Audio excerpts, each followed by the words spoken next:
Good evening. This is All India Radio and I am Valsa Williams with the news at 9.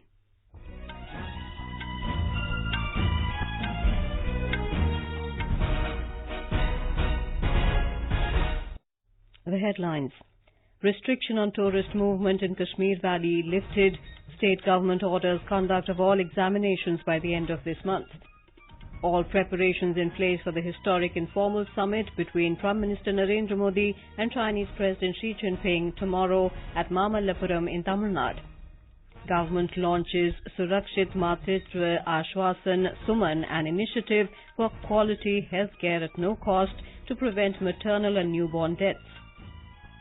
Nobel Prize for Literature awarded to Polish writer Olga Tokarczuk for 2018 and to Austrian author Peter Handke for 2019.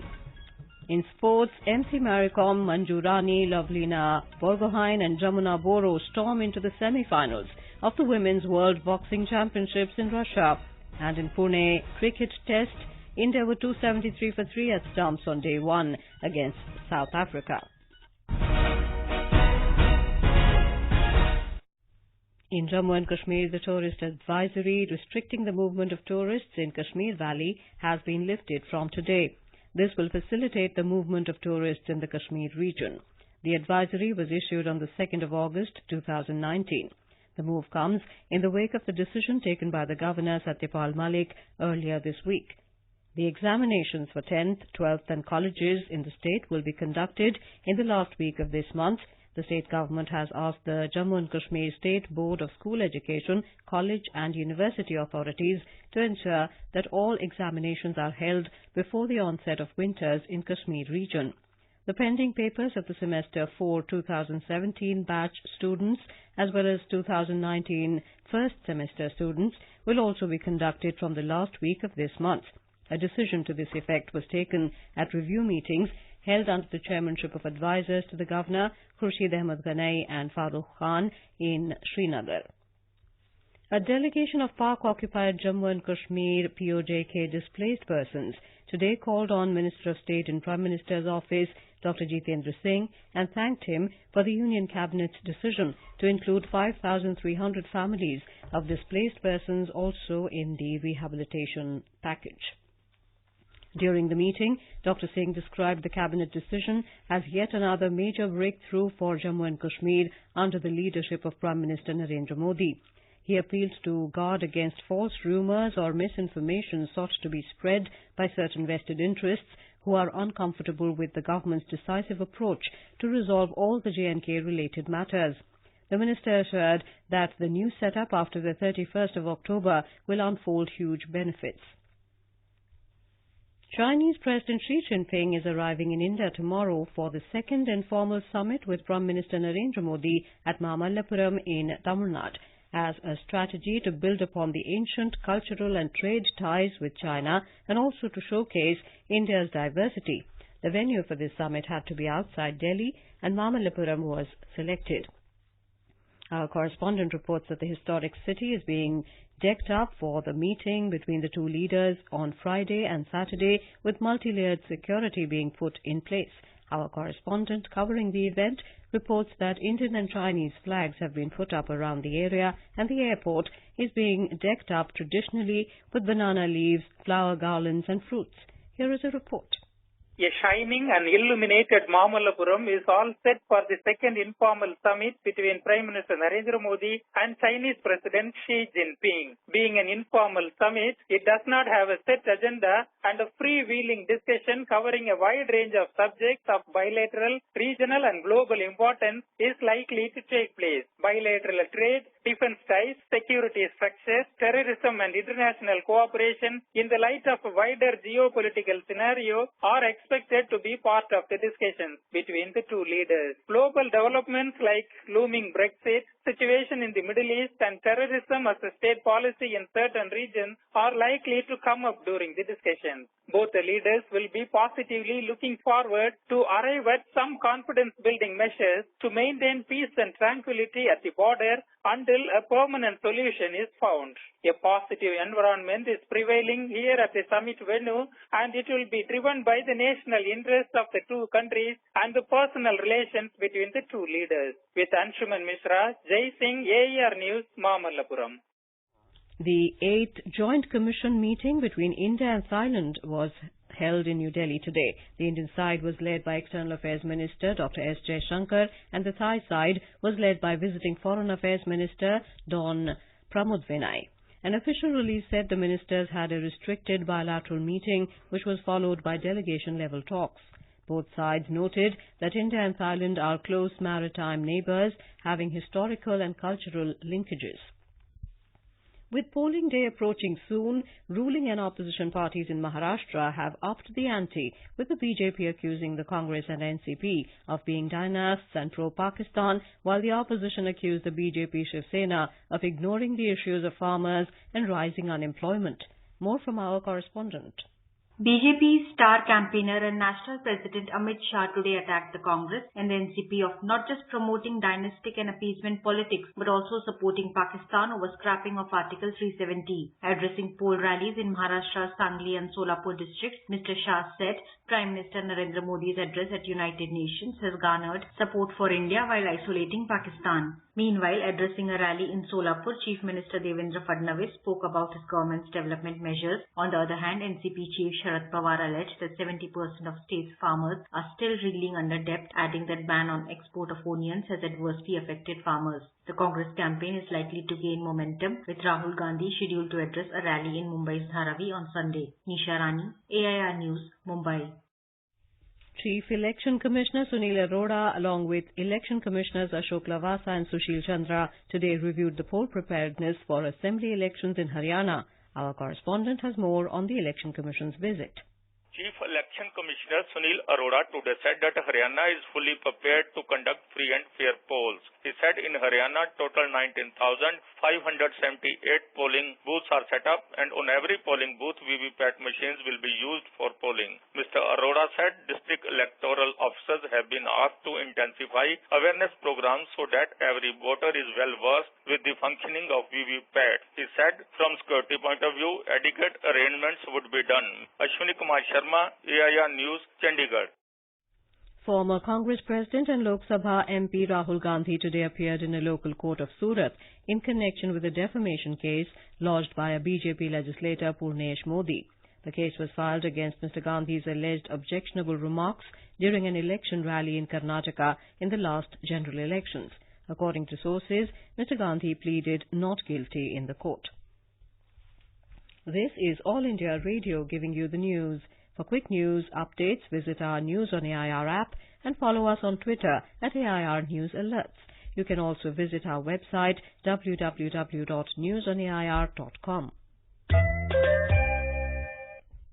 Union Minister for Health and Family Welfare Dr. Harshvardhan, along with several state health ministers, today launched Surakshit Matritva Aashwasan SUMAN initiative in New Delhi. The initiative was launched during the 13th Conference of Central Council of Health and Family Welfare. The initiative aims at assuring dignified, respectful and quality health care at no cost and zero tolerance for denial of services for every woman and newborn visiting the public health facility in order to end all preventable maternal and newborn deaths. It also provides a positive birth experience to both mother and infant.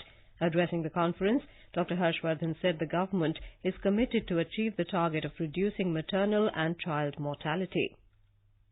2030 तक का गोल है sustainable developmental goals के अंदर जो target है कि भाई maternal mortality 70 तक पहुंचानी है या अंडर 5 मोर्टेलिटी 25 तक पहुंचानी है, ये सब जो गोल्स हैं इनको हम समय से पहले पूरा करेंगे.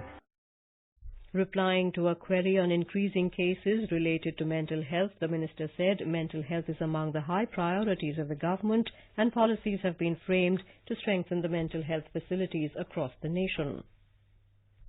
The Nobel Prize for 2018 and 2019 for literature have been announced.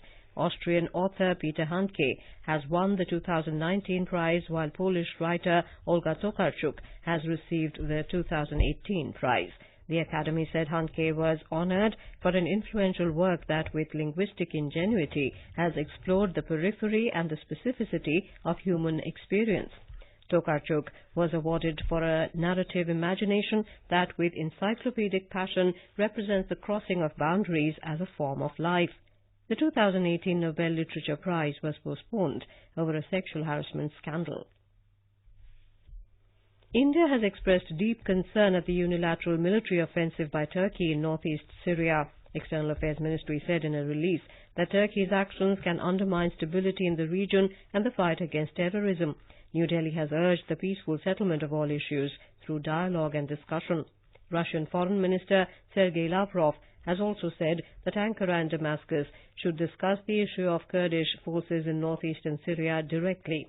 Mr. Lavrov said Moscow will look at using its good relations with all parties to prevent another crisis in Syria.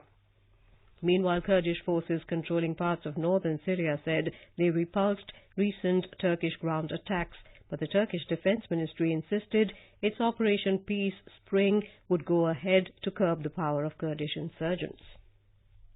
Commerce Minister Piyush Goyal will attend the 9th Regional Comprehensive Economic Partnership RCEP Intersessional Ministerial Meeting beginning tomorrow at Bangkok in Thailand.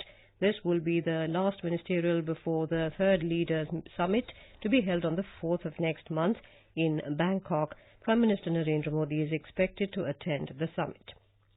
In boxing, Manju, Rani, Lovlina, Borgohain and Jamuna Boro have stormed into the semifinals of the Women's World Boxing Championships in Ulan-Ude, Russia. registered a 5-0 victory over Ingrid Valencia of Colombia in the 51-kilogram flyweight category. Lovlina Borgohain secured a medal for India by beating Karolina Kosciuszka of Poland to enter the 69-kilogram semi-finals. In another bout, Manju Rani beat Kim Hyang-mi in the 48-kilogram category to reach the semi-finals. In cricket, India were 273 for 3 in their first innings at stumps on the opening day of the second test match against South Africa at Pune today. Giving India a solid start, Mayank Agarwal made 108, his second test century, while Cheteshwar Pujara scored 58. Captain Virat Kohli, 63 not out, and Ajinkya Rahane, 18 not out, were at the crease when stumps were drawn early due to poor light. Earlier today, Kohli, playing his 50th test as captain, won the toss and chose to bat first. National Fertilizers Limited today presented a dividend of over 28 crore rupees to the Government of India for the year 2018-19. Chairman and Managing Director of National Fertilizers Limited, Manoj Mishra, presented a dividend cheque of 28 crore 22 lakh rupees to the Union Minister for Chemicals and Fertilizers, D.V. Sadananda Gowda, in the presence of Fertilizers Secretary Chabilendra Rao. National Fertilizers Limited has presented a cumulative dividend of around 1,157 crore rupees to the government till date against paid-up equity of over 490 crore rupees. Equity benchmarks today declined, led by banking, financial and auto stocks. Domestic indices fell amid mixed global stocks. A report. Equity benchmarks today closed with losses of more than 0.7%. BSE Sensex declined by 298 points to trade below 38,000 mark at 37,880. NSE Nifty also declined 79 points to 11,235. However, the rupee today closed flat at 71 rupees and 7 paise against the US dollar, and Brent crude prices were trading around $59 per barrel. This is Lalema Aneja Dang with Sanjeev Kumar Singh, AIR News. News Services Division of All India Radio launched Marathi version of its news website today. Users can log on to www.newsonair.com/Marathi for news in Marathi. And now, before we end the bulletin, the headlines once again. Restriction on tourist movement in Kashmir Valley lifted. State government orders conduct of all examinations by the end of this month. All preparations in place for the historic informal summit between Prime Minister Narendra Modi and Chinese President Xi Jinping tomorrow at Mamallapuram in Tamil Nadu. Government launches Surakshit Matritva Aashwasan SUMAN, an initiative for quality healthcare at no cost to prevent maternal and newborn deaths. Nobel Prize for Literature awarded to Polish writer Olga Tokarczuk for 2018 and to Austrian author Peter Handke for 2019. In sports, MC Manju, Rani, Lovlina, Borgohain and Jamuna Boro storm into the semifinals of the Women's World Boxing Championships in Russia. And that is all in the news at 9. Good night.